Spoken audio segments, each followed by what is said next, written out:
everyone! Hello everyone! Hi everyone! Hi everyone! Hi everyone!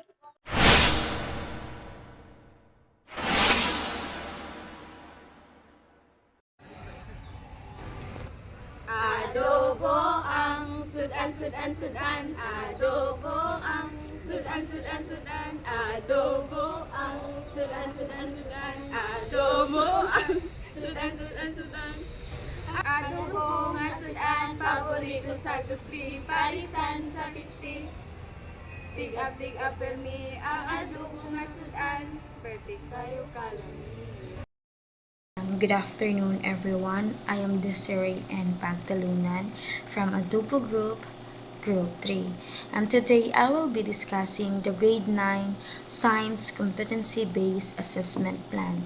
So our task is to create an alternative plan for the 6 principle of assessment in assessment and learning. So first principle is assessment is both process and product oriented. So the alternative plan we make as students create a label through the model of chromosome showing gene locations. So the principle is suitable because the model itself is the product or the tangible output demonstrating understanding.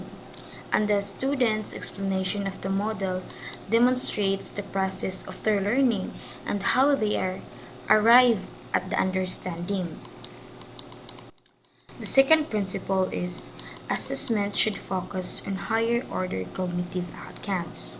Alternative plan, students present a case study of traits showing incomplete dominance, codominance, and multiple alleles, explaining how these differ from Mendelian genetics. So this principle aligns because presenting case studies and explaining the differences between inheritance patterns requires students to analyze, apply, and evaluate genetic concepts which are higher order cognitive skills. So it's not just about memorizing definitions. The third principle is assessment can include a measure of non-cognitive learning outcomes. Alternative plan, students make a comparison chart between Rutherford's and Bohr's models, then reflect on why models in science evolve.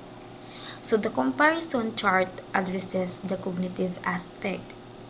The reflection on why models evolve taps into non-cognitive areas like curiosity, appreciation of scientific progress, and understanding the creative and iterative nature of science.